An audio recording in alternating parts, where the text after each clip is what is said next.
We salute our heads of states and government whose presence and leadership have guided this summit with clarity and conviction. Your political will continue to remind us that Africa can and must plan, finance, and deliver the foundation of its own prosperity.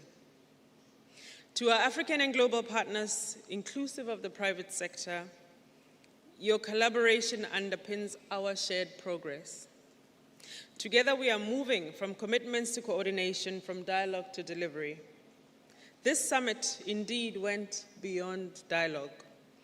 It has produced tangible outcomes and actionable commitments across strategic and key sectors, and I'm pleased at the wonderful summation by Her Excellency, CEO of NEPAD, in terms of the concrete financial deliverables.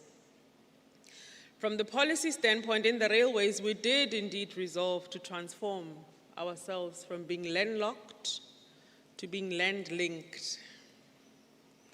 Discussions on financing an African integrated and cross-border rail network system reaffirmed rail as a transformative force for trade and integration.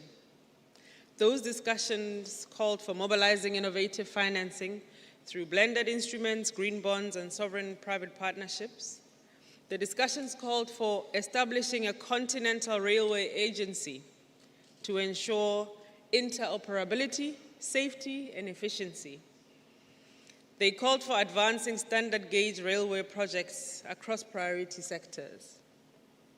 They called for positioning rail as a green growth enabler, cutting logistics costs by up to 40%, and catalyzing local manufacturing of rolling stock on the African continent. Through this vision, landlocked nations can become land-linked, and Africa's railways can become arteries of continental commerce. In aviation, the discussions prioritized financing the single African aviation transport market and to support a greener sky on the African continent.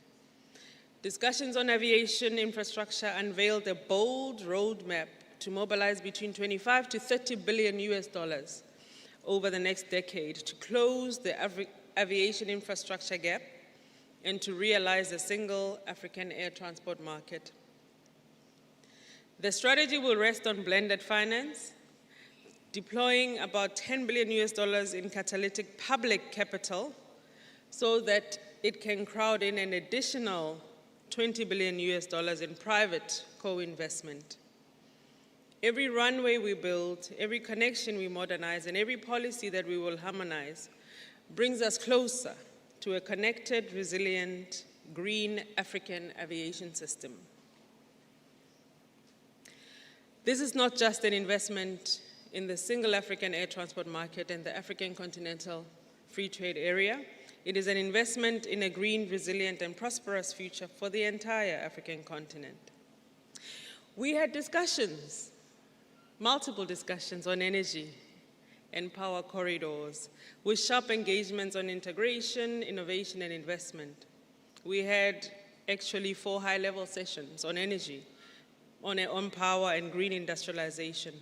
And some of the outcomes included a commitment to building a unified clean power network through green corridors and cross-border interconnections, leveraging the African single electricity market and the continental master plan on power.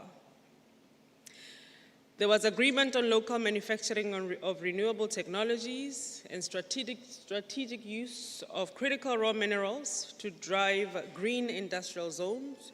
There was recognition that project preparation and regulatory harmonization are essential to de-risk investments and attract capital at scale. The message, after all the conversations we had, was clear. We cannot achieve the Africa we want without the electricity and the power that we need. Conversations on digital infrastructure and artificial intelligence centered on building Africa's smart corridors. They highlighted the transformative role of technology in shaping Africa's transport and logistics systems. There were calls for data-driven AI integrated infrastructure planning to improve efficiency and to reduce costs. There were calls for an agreement to invest in AI infrastructure from data centers to computing facilities and regional collaborations in that regard. There were commitments to strengthen Africa-led AI innovation and digital skills, ensuring ownership and relevance.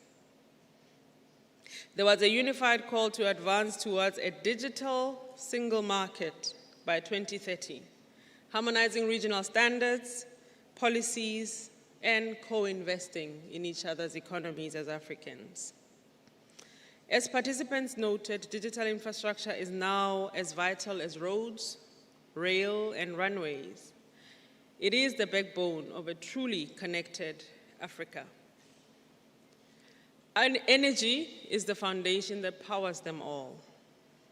Your Excellencies, the Luanda Declaration on Financing African Corridors, adopted at this summit, which will be read in detail shortly, marks a turning point and establishes new cooperative frameworks for corridor financing and power interconnection, articulates commitments to scale up domestic resource mobilization through Africa's financial institutions, emphasizes alignment of investments with Agenda 2063, anchored on PIDA, which is the Program for Infrastructure Development in Africa, and also anchored on the African Continental Free Trade Agreement to ensure coherence and value for money.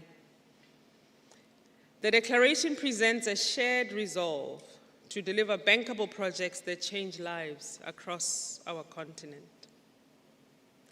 The African Union Commission, working together with all of our agencies and regional economic communities and our partners, will continue to provide the coordination, technical leadership, and accountability mechanisms needed to move from this summit's declarations to concrete implementation. The journey ahead demands partnership, precision, and persistence, but the foundations laid here in Luanda are strong. We therefore leave Luanda not only inspired, we leave Luanda mobilized. We will carry forward the spirit of collaboration that has defined this summit, and we will turn every commitment into a corridor, every vision into a viable project, and every handshake into a lasting relationship. Thank you, Angola.